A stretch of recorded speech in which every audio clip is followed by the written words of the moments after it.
Usyk. He an Usyk fan, bro. You right. That is your guy, though. Usyk's a good dude. He's a hell of a fighter. Usyk gonna On the win. belt. I would have to compare him to Evander Holyfield, and I think he would have done very well.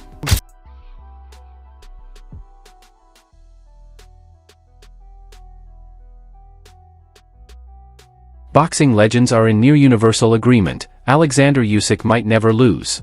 His genius inside the ring isn't built on raw power but on an unmatched blend of skill, timing, and intelligence. Anthony Joshua says it best: Usyk doesn't rely on brute strength. Instead, he wins through flawless technique, elite-level footwork, and razor-sharp timing. He's not just hard to hit, he's impossible to figure out. A puzzle that no fighter has solved. That's why both champions and analysts alike see him as a master of pure boxing. On Daniel Dubois against Oleksandr Usyk, realistically, has he got any chance? We've got 30 seconds. Of course he has. Look, it's a tough ask, of course. You know, the thing with Usyk is he doesn't depend on his power to knock you out. He depends on his skill. That's why it's a tough ask, because he's going to box rings around you if you let him. Dubois, good luck. Don Charles, good luck. Great British boxing, good luck. We potentially might have a heavyweight championship back on our... Terence Crawford has never hidden his admiration for Usyk. In every major heavyweight prediction, Crawford picked Usyk without hesitation. Before Usyk faced Tyson Fury, Crawford explained, his footwork, timing, and combinations are just too much for any heavyweight. Even the biggest, strongest opponents can't handle Usyk's movement-based style. And Crawford was right. Usyk didn't just beat Fury, he outclassed him. Skill, once again, proved far superior to size. The undisputed heavyweight champion of the world. Is it going to be Usyk or Dubois? Usyk, hands down. What? But you seen the first fight though, what they had, Usyk. right? Did you see the first fight? It was a low blow. Usyk. You a lying dog. I don't know, that blow was If that close. blow landed on you like that, you wouldn't say that as a, you would say what? Usyk. You would say it's a low blow if it was landing on you. Right, yeah, yeah. that makes sense. But that wasn't a... It wasn't low. No, I'm not mad at the ref for calling that a low blow. Usyk. He an Usyk fan, bro. You right. That is your guy, though. Usyk's a Usyk. good dude. He's a hell of a fighter. Usyk He's gonna on the win. belt. But the first time before Usyk fought Tyson Fury, did you think Usyk could beat Tyson Fury? Usyk. Truthfully, no. I picked him both times. Stop No, the playing first me. time you picked him? Both times. Because you was high on Tyson Fury at one time. Both times. I knew the movement was gonna give Tyson Fury problems. Tyson Fury, you know what I mean, is a great heavyweight champion, but he never was fighting people that's as elusive as. Lennox Lewis, former undisputed heavyweight king, had high praise for Usyk. He didn't just call him great, he said Usyk could have dominated in the golden era, against names like Mike Tyson and Evander Holyfield. Coming from someone who ruled that era, that's a serious compliment. Lewis highlighted Usyk's adaptability, intelligence, and technical sharpness, traits that would have made him dangerous in any generation. How do you think Oleksandr Usyk would have done in your era, the era of Lennox Lewis, Riddick Bowe, Evander Holyfield, Mike Tyson? How do you think he would have done against you and your contemporaries? I would have to compare him to Evander Holyfield, and I think he would have done very well.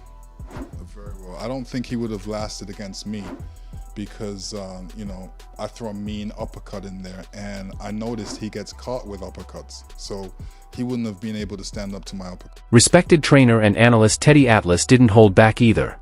He called Usyk the best of this era and emphasized that his success isn't just physical, it's psychological. In Usyk's fight with Dubois, Atlas noted how Usyk's presence alone shook his opponent. From the opening bell, Usyk looked calm, dominant, and confident, while Dubois appeared hesitant and lost. According to Atlas, it wasn't just Usyk's skills that broke Dubois, it was his aura. Nobody. He's staring and doing the stare the first fight before the fight, I always say, and he's staring him down. And who breaks it off first? Wow, okay. But it's not just that. It's that after that, Usyk is Usyk. He's the champ. He's confident. He's got his hands up. He's standing there to the crowd. You know, he's doing this, and you can see Dubois like the kid at the party that all of a sudden wasn't included in the games that all the other kids were playing, and he's trying to find his way back. He's trying to find his way back into the games. He's trying to. You know what I mean, bud? You've seen that with the kid. the awkward kid, and he's trying to get back with, and he doesn't know where to go. Do I go over here where the kids are? Do I go over here? Do I just wait for them to come to me? And he's lost, and you could see it. And there's the Usyk just like this. And he's like looking at Usyk. He don't know, should I start a confrontation with him? Should I make up for what I didn't do there? Should I stare at him? Should I look at him? Or should I go back over here? Should I get in front of him? He's a guy that he's uncomfortable in his own skin sometimes. And that's at play. Part of that is at play.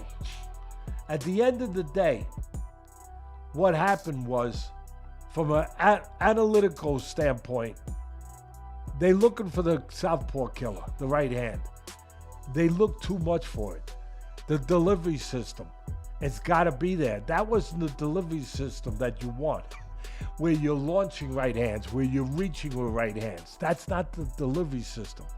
There should have been a little feint. Make him make his move back. Make the counter punchers show the counter. Make him show it to, like playing cards. Make the guy show his hand. Analysts across the sport now call Usyk one of the greatest of all time. After becoming undisputed at cruiserweight, he moved up and beat elite heavyweights like Joshua, Dubois, and Fury, not once, but repeatedly. Even at 38 years old, Usyk shows zero signs of decline.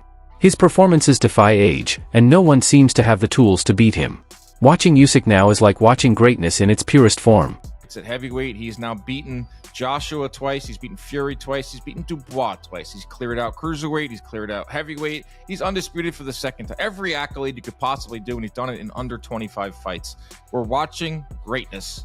We're running out of superlatives, we're running out of ways to describe this man, because this was systematic. This wasn't a 12-round beatdown, Chris. This wasn't, moments where Fury has some success, moments where Joshua has success. He dismantled Dubois, who couldn't have been riding higher into this fight coming off of the win over Joshua, and he knocks him out, leaves no doubt. He's knocking guys out now at 38? Is that what we're doing?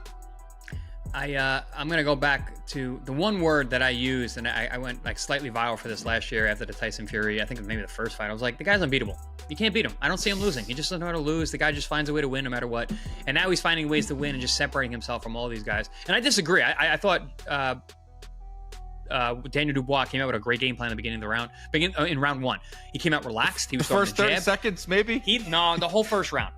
Usyk stole it in the end because he landed a big shot. But like the whole first round, Dubois actually looked really good. He backed Usyk up into the corners. He kept him along the ropes most of the time. He was landing hard jabs over the top. If you go back and watch the first round, I've never seen Usyk get hit that way. He got hit with shots as over his shot. Boom, and you saw Usyk's head go down. I was like, whoa. I'm like, this guy's got a good game plan. He's jabbing with Usyk from a higher position and coming over the top of the southpaw jab. Many in the boxing world believe Usyk's legacy is already sealed. His cruiserweight accomplishments alone, being undisputed and winning the Muhammad Ali Trophy, put him among the sport's elite. But what he's done at heavyweight has elevated him into legendary territory. Analysts agree, he has nothing left to prove. Every fight now is just an extra chapter in an already iconic career. Oh, by the way, when I'm mentioning those fights, undisputed cruiserweight champion, two-time undisputed heavyweight champion, Muhammad Ali Trophy, there's literally nothing else to do. I think the man needs to retire, and I think what I've just said there, that is an all-time great, without even question, resume and legacy. So I think he needs to bow out. But the interview he gave with Ade in the ring on Saturday night, he didn't categorically state he'd retire. He said he's going to go home and rest. He deserves a rest. He's earned the rest. But we don't know necessarily what he's going to do next. I've said I think he should retire. But if he does carry on, what are we thinking? Who do we think he should fight next? Now, I've already recorded a video. It might go up first. I might put this up first. I don't know yet. On Tyson Fury, because he's still trying to peddle this narrative that he beat Oleksandr Usyk both times and he wants a trilogy fight. I don't want to see a trilogy fight with Tyson Fury unless he goes out and he earns it. If he earns the trilogy fight, if he returns to the ring and he fights a Joseph Parker and a Kabayel and he becomes mandatory, fair enough. Fair enough. There you go. You've earned it. I won't gripe about that. 100%. I don't want to see him just jump the queue. I don't want to see that. I don't want to see a trilogy with Anthony Joshua, who certainly hasn't earned it. I don't want to see a trilogy with Derek Chisora, who technically, although I'm not even going to go there with Chisora, because is he IBF mandatory? Is he not? What's going on there? Don't know what's going on there. But I don't want to see a trilogy with Derek Chisora. Although saying that, as much as I don't want to see it, because these are the names he mentioned, with respect, Chisora has probably the best claim to have earned a title shot out of those three names. He does. Because Joshua's coming off the back of a devastating loss. He's not fought for almost a year. It'll be over a year by the time he does fight. Tyson Fury, back-to-back loss to Oleksandr Usyk, doesn't deserve a title shot until he goes out and earns one. At least with Chisora, Gerald Washington, Joe Joyce, and Otto Wallin, at least he's got some wins to get. Though Tyson Fury is pushing for a third fight, many experts question the point. Usyk has already beaten him twice and proven his superiority. From a legacy standpoint, another bout offers little value. But if Usyk does go for a trilogy, it'll likely be driven by public demand or a financial offer too big to ignore. Still, the truth is clear, only Fury believes he can win. The rest of the world has accepted the reality, Usyk is simply on another level. His ring IQ is unmatched. He doesn't rely on knockouts or brute force. He reads opponents like a grandmaster in chess, adapting with every round, controlling distance, angles, and timing. This instinctive brilliance can't be taught, and it's what makes Usyk an unsolvable problem for any fighter, in any era.